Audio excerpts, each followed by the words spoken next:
Mas e por que católico, então, da onde veio os católicos acreditarem em santos? Sim. Por quê?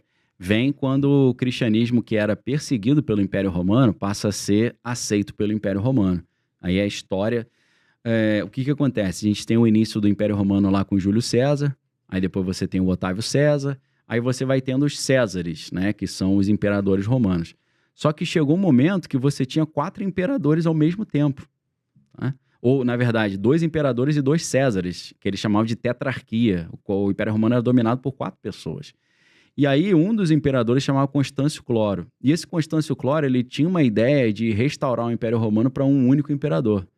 Então, o que acontece? Quando o pai o Constâncio Cloro morre, em vez de haver uma reunião no Império Romano de escolher quem vai ser o substituto, os soldados de Constâncio Cloro nomearam o filho Constantino como imperador. Sim. E os outros imperadores e Césares não aceitaram. Então, ele teve que fazer uma guerra interna para justificar que ele tinha direito de ser imperador também. E aí, ele cria uma propaganda baseada no que o pai falava, um só Deus e um só imperador. Ele queria ser o imperador sozinho. Então, ele monta uma estratégia muito sábia, porque ele percebeu que os cristãos, apesar de serem perseguidos, a gente está falando do ano 300 depois de Cristo, os cristãos, apesar de serem muito perseguidos, era uma parte enorme da população do Império. Então, boa parte do Império Romano era composta por cristãos. Então, se ele tivesse o apoio dessas massas, ele conseguiria chancelar a sua ideia de não só ser aceito como imperador, mas ser o único imperador. Então, ele cria esse slogan, um só Deus e um só imperador. Ele diz que ele estava passando por uma ponte e ele teve uma visão de uma cruz, e nessa cruz estava escrito em latim, in hoc signos vinces, ou seja, com esse símbolo você será vitorioso. Então ele diz que foi quando ele viu essa cruz que ele teve esse insight, se eu me tornar cristão eu vou ser vitorioso. Inclusive a gente vê muito na Igreja Católica, tem essas letras I-H-S. Sim. É in hoc signo, com essa imagem, é o que Constantino viu, né, nessa ponte, que é a ponte Milvius, né, é a visão da ponte Milvius. Então ele começa com essa propaganda, um só Deus e um só imperador. Só que aí você vai ver que ele consegue o apoio dos cristãos, eles falam, se eu for consolidado como único imperador, não vou perseguir mais vocês. Inclusive, a gente vai tornar o império um império cristão. Aí o pessoal, opa, então vamos apoiar esse cara, ganhou um poder terrível. Só que quando ele consegue isso, ele continua fazendo enormes atrocidades, né? O Código Penal dele é horrível. O escravo que se levanta contra o seu senhor tem que pegar chumbo derretido e jogar pela garganta. Nossa. Um cristão não faria isso, né? Uhum. Sim. Ele matou se eu não estou enganado, ele matou a própria mãe, que depois virou a Santa Helena, afogada.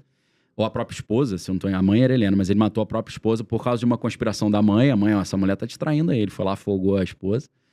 Ele continuou fazendo o papel de sumo pontífice, que era o sumo sacerdote do Império Romano. Pontifex Maximus, né? Ele, nas festas do Deus Sol, que era o Sol Invictus, o imperador tinha que sacrificar uma pessoa. Um ser humano, o cara mais belo e mais forte do exército era escolhido para ser entregue aos deuses, ao Deus Sol Invicto. E aí ele fazia esse sacrifício, mesmo já teoricamente cristão. Dizem que ele foi batizado só no leito de morte, ele nem se batizar, ele tinha se batizado. E aí, quando ele unifica tudo, o que ele faz? Ele transforma o Império Romano num império teoricamente cristão, mas na verdade continuou sendo a religião romana, só adaptando os nomes. Sim. Entendeu? Então, por exemplo, o deus Marte virou São Cristóvão, Pedro virou o deus Saturno e por aí vai. Então, continua sendo uma religião com vários deuses, cada deus para uma coisa, ou cada santo para uma coisa, né? O santo casamenteiro, o padroeiro das viagens, o padroeiro disso e daquilo. Então, eles incorporaram toda a liturgia Mudam-se os nomes, né? um secretismo, né? Como fez no Brasil, né? O pessoal que vinha da África para adorar, cultuar os deuses deles, né? As entidades eram perseguidos. Então, ele estava adorando Iansã e o cara falou, esse culto é o quê? É Iansã? Ele falou, não, Santa Bárbara. Então, eles mudaram o nome para fazer uma adequação. Foi mais ou menos isso que aconteceu. E foi aí que o negócio se distanciou da Bíblia. Pelo que a gente vê na Bíblia, né? Não bate. Não tinha padre, não tinha celibato. o rito era completamente distinto, né? A gente vê toda essa liturgia toda rígida, né? Super formal. Então, aí tem as imagens de escultura, né? Os primeiros cristãos não tinham imagem, todo mundo sabia que isso era princípio básico que diferenciava o judaísmo e o cristianismo das outras religiões. A gente só tem um Deus e a gente não tem imagem. Era a diferença elementar, né? Aí, de repente, tem imagem e aí entram todas essas coisas, né? Aí eles envolvem toda a liturgia da missa. A missa, por exemplo, a liturgia da missa é o padre recebe poder para fazer Jesus morrer na cruz de novo, né? Quando ele faz a transubstanciação, que é transformar a hóstia no corpo, sangue, alma e divindade de Cristo. Então ele tem o poder de transformar aquela hóstia em Jesus e crucificar Jesus de novo. Só que o livro de Hebreus fala que Jesus, de uma só vez, fez um sacrifício perfeito para que não haja mais derramamento de sangue para perdão de pecado. Então, tem missa todo dia, né? De domingo a domingo. Eles acham que eles precisam ficar fazendo várias missas para ficar crucificando Jesus novamente para ir limpando o pecado das pessoas. Mas a Bíblia fala que foi um sacrifício único.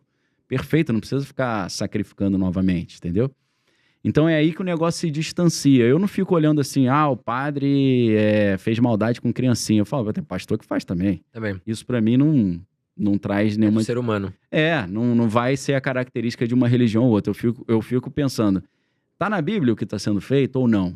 É claro que tem várias coisas na igreja evangélica que também não estão. Um exemplo, essa teologia da prosperidade. Vem para Jesus, você vai ficar rico. Isso é satânico também, é diabólico, né? Tem uma série de coisas que estão ali que eu falo, pelo amor de Deus, né? E como é que surgiu a igreja evangélica, Daniel? Então, a igreja católica, ela enfrentou várias críticas e resistências por isso, de ter se distanciado da simplicidade do evangelho. Ficou um negócio muito pomposo, muito poderoso. Ela se consolida com o imperador Carlos Magno, né? O Carlos Magno, ele cria um novo império romano chamado Sacro Império Romano Germânico, em que você tem uma aliança entre Roma e os príncipes alemães, né? Por isso que é romano e germânico. E aí a igreja tem um poder muito grande, você tem várias famílias da nobreza que são príncipes e são bispos ao mesmo tempo, né? Então você tinha o príncipe-bispo, o cara ele controlava o poder religioso e o poder político ao mesmo tempo, virou uma mistura, né? Jesus era bem contra essa mistura, né? Dai a César o que é de César, dai a Deus o que é de Deus, né? O meu reino não é desse mundo, então ele não gostava de se misturar com a política. Envolve a religião política, né? O império vira uma administração cristã, germânica e tal. E aí começa a surgir vários grupos falando, acho que a gente se desviou, né? Tem os cátaros, tem o Naziano, Cipriano, são vários caras que começam a tentar trazer de volta para o evangelho. Aí você tem um cara na Inglaterra chamado John Wycliffe, que ele traduziu a Bíblia, ele falou, vamos voltar para a simplicidade. Prenderam o cara, botaram em prisão perpétua.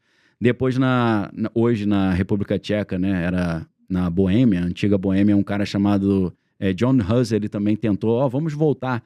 Mataram o cara queimado, botaram fogo, o cara queimaram vivo. E aí, de repente, surge o Martim Lutero, né? Martim Lutero, ele consegue fazer essa reforma com o apoio dos príncipes também. Acabou rolando mais uma vez um apoio do governo secular. O Martim Lutero, ele era um monge agostiniano, ele era filho de um advogado famoso e o pai queria que ele fosse advogado, mas ele falou, não, eu quero ser padre porque eu quero servir a Deus. Só que ele foi estudar teologia, né? A gente está falando de um cara hoje na Alemanha, né? Antigamente era lá em Wittenberg, né? Na cidade alemã que existe até hoje. Então ele vai estudar teologia e ele só vê um Deus que pune, né? Que joga no inferno, que mata, que destrói. Aí ele falou, cara, eu não consigo amar esse Deus é um carrasco. E aí ele falava isso pros bispos lá, os líderes, e os caras falavam, vai estudar mais. Aí isso foi um erro, né? Porque vai estudar mais. Aí quanto mais ele estudava, ele falava, não consigo amar esse Deus. Cara, estuda as escrituras. E ele começou a estudar as escrituras, ele falou, não, deve estar errado essa tradução no latim, eu quero estudar no original hebraico. Aí ele conheceu um cara chamado Philip Melanchthon, esse cara ensinou hebraico para ele, ele começou a ler a Bíblia no texto original hebraico. Ele falou, cara, isso que eu tô lendo na Bíblia não tem nada a ver com o que a gente tá fazendo, entendeu? Aí um dos superiores falou, vai fazer uma peregrinação para Roma, ele estava na Alemanha, né? Na época não tinha Alemanha. Ele, vai para Roma que você vai ver o Papa, isso aí vai dar uma motivação maior para tua fé. Aí ele chega lá em Roma, os caras estão vendendo o prego da cruz, Jesus, se você comprar esse prego, você deixa de ir pro purgatório não sei quantos anos. Aí ele voltou pior, ele falou, pô, os caras estão vendendo pedaço da cruz, prego. Que isso? Isso chama simonia, né? Porque Simão, o mago, foi um cara na Bíblia que quis comprar e vender as coisas sagradas, né? Então ele chama de simonia. Aí o cara ficou irado, mas ele ficou ali na dele, né? Até que trocou o Papa, né? Era o Papa Júlio II, entrou o Papa Leão X. O Papa Leão X era da família nobre italiana chamada família Medici, né? E ele falou, eu quero embelezar Roma. Aí os caras falam, ok, vamos embelezar Roma. Mas aí os administradores do Vaticano falaram, mas a gente vai tirar dinheiro de onde para fazer isso tudo que você quer fazer? Fazer a Praça de São Pedro, essas coisas maravilhosas. Como é que a gente vai pagar Michelangelo para fazer a Capela Sistina? Aí falou, não tem problema, a gente institui um ano de jubileu. Aí o cara, pô, mas ano de jubileu é 50 anos, né? Não dá para instituir, tem que esperar até chegar o próximo 50. Ele falou, não, é ano de jubileu especial. Está instituído o ano de jubileu. Aí o que aconteceu? Lá na Alemanha, eles mandaram um cara chamado Johann Tetzel, e ele que ia cobrar vender as indulgências, né? Como é que era a indulgência? Ele chegava numa cidade, reunia todo mundo na praça, a gente está falando de 1517, e ele falava assim, olha, ele lia abria um papiro, assim, um documento, né? E falava, eu aqui, Johann Tetzel, como representante do Papa, instituo o ano de jubileu. Qualquer um que jogar a sua moeda nesse baú, quando a moeda tocar no fundo do baú, a alma da sua tia, da sua vovozinha que está no purgatório vai subir e vai direto pro céu. Você fala, caramba, achei que eram os crentes que vendiam terreno no céu, pô. Eu achei que era a gente evangélico que vendia. Então a gente já aprendeu a vender terreno no céu com eles, pô. Uhum. Aí ele falava exatamente isso, com o tilintar do barulhinho da moeda no fundo do baú, a alma da sua vovozinha sobe aos céus. E aí todo mundo começou, poxa. E ele fala, quem não salvaria a sua querida vovozinha com poucos ducados, né? Que era a moeda dela. Aí todo mundo jogava a moedinha lá. O Martinho Lutero pegou esse cara pela gola e falou, sai daqui que isso é mentira. Se você passar da ponte pra cá, eu te arrebento. Aí o cara ficou com medo, saiu. Só que aí o povo atravessava a ponte e ia lá continuar pagando a indulgência. Acreditando, né? E tinha a indulgência plenária, que o cara comprava, pagava mais caro, ele era perdoado de todos os pecados passados e todos os pecados futuros. Então o cara pagava isso e falava, pô, aquele cara que pegou minha mulher lá, que pulou a cerca, eu vou lá, vou matar ele. Ele ia lá, matava o cara e comprava indulgência. Meu Deus. Então, alguns livros de história vão dizer que por onde esse negócio da indulgência passava, o crime aumentava. Porque Sim. o cara pagava e já estava perdoado, comprava alguém, matava alguém. Já comprava mais pecado. Ele pagava antecipado, né? Tô a fim de matar o vizinho, tem eu pago crédito, aqui e mato. Né? Fazia um créditozinho, né? Que loucura. E aí o Martinho Lutero fica muito preocupado com isso, ele escreve 95 argumentos pelos quais está tudo errado. As indulgências, o negócio de vender a salvação. Aí ele escreveu isso em latim para o povão. O povão, a maioria era analfabeto, né? Então ninguém lia. Mas o Gutenberg já tinha inventado a prensa, né? A prensa de Gutenberg facilitou fazer livros e panfletos. Então ele pregou isso na porta da igreja de Wittenberg, lá na Alemanha, só que para abrir um debate teológico. Só que aí o pessoal traduziu isso para alemão e começou quem sabia ler e chegava na praça, caramba, olha só o que o monge Martinho Lutero escreveu. Se o Papa é tão bonzinho, por que ele não libera acesso aos céus de graça? Tem que ficar cobrando. Os caras, mas é verdade. Aí começou um caos, meu irmão. Começou um movimento. Os caras começaram a querer quebrar tudo. O Martinho Lutero, pelo amor de Deus, não tem nada a ver com isso, é um debate teológico. Aí ele começou a participar de vários debates, né? E aí ele chegava nos debates, vinha aqui argumentar, ele arrebentava com os caras nos debates. E aí tinha um grande teólogo da época chamado John Hack, e ele esculhambou o cara, um debate venceu, né? O cara. E aí, nessa época, o imperador era o Carlos V, né? Que era da Espanha, mas era da família Habsburgo. E aí o Carlos V pediu para reunir todos os teólogos e mandou chamar o Martinho Lutero. O Martinho Lutero falou, poxa, isso ficou conhecido como dieta de Worms. Dieta é quando eles paravam tudo para decidir alguma coisa. A nossa palavra dieta de alimentação vem daí, né? Quando você para de comer certas coisas. Então, na dieta de Worms, o Martinho Lutero foi lá, mas foi com medo. Ele falou, acho que esses caras vão me matar, igual fizeram com os outros que vieram antes. Só que aí o imperador deu um documento para ele chamado salvo-conduto. Ele falou, pode vir que eu, imperador, garanto que não vai acontecer nada com você. Aí ele chega lá diante dos teólogos e aí ele pronto para o debate, né? A gente estava falando de debate mais cedo, se preparou para o debate. E aí o arauto lá do imperador bota um monte de livro dele numa mesa e fala assim, esses livros são seus? Ele falou, sim. Aí ele falou, você tem certeza que foi você que escreveu esse livro? Ele falou, fui eu que escrevi. Você renega o que você escreveu nesse livro ou não? Ele falou, não renego, foi eu que escrevi. Aí ele falou, você tem certeza? Ele falou, peraí, eu achei que a gente ia debater teologia. Já começa assim, eu tenho que renegar meus livros? Se eu não renegar, o que vai acontecer? Aí o cara, não sei, pode ser que fique ruim pro teu lado, né? Aí ele pensou, mas o imperador me deu salvo-conduto. Aí ele meteu uma jurisprudência que atrapalhou o negócio. Sim. Eles estavam dando a chance pra ele. Renega o que você falou ou a gente te mata. Só que ele falou, mas vocês não me deram salvo-conduto? Aí o cara falou, só um minutinho então que eu vou conversar com os advogados. Aí o imperador falou, e agora? Eu não posso matar o cara que eu dei o salvo-conduto. Aí um teólogo falou, você não precisa manter a sua palavra com um herege. Ele é um herege, pode matar.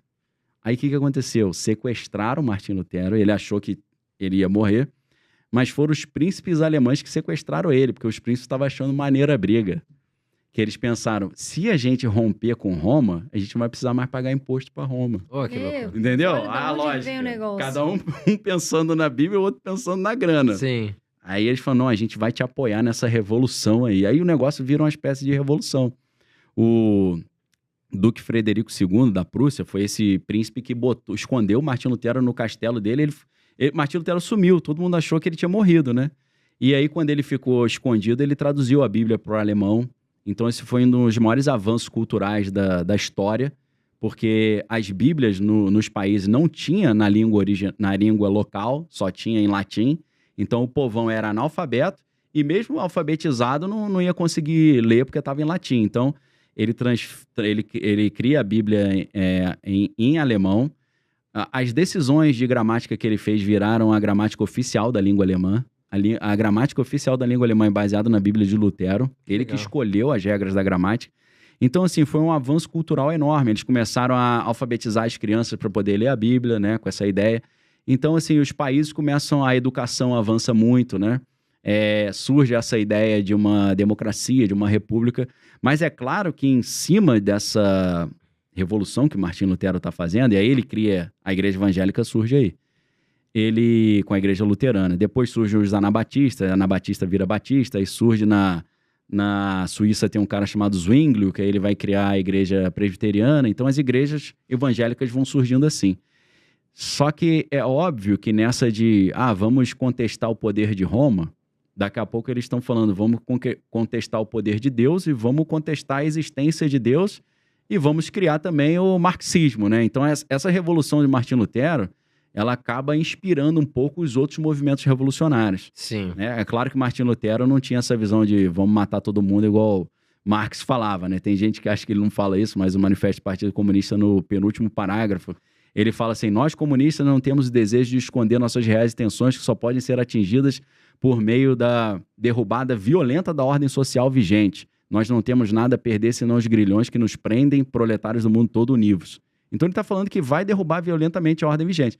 Martim Lutero não falava isso, mas começa uma série de revoluções, né? Tem a Revolução Francesa, que é a Revolução Burguesa, depois tem a Revolução do Proletariado lá com Marx. Então desencadeia um monte de problemas disso, né? Mas as igrejas evangélicas surgem desse trabalho do Martim Lutero, que em 1517 pregou ali as 95 teses na porta da Catedral de Wittenberg, na Alemanha. Então, desde 1517 que tem essa divisão. E aí aconteceu um negócio interessante, porque a Bíblia o Antigo Testamento dos judeus, quando a Igreja Católica forma a Bíblia, eles acrescentaram vários livros que não tinham sido considerados inspirados por Deus. Então, Martim Lutero fala, vamos retornar o Antigo Testamento à Bíblia original que os judeus usam. Então, a Bíblia evangélica acaba tendo menos livros no Antigo Testamento, porque eles retiram os livros que foram acrescentados depois.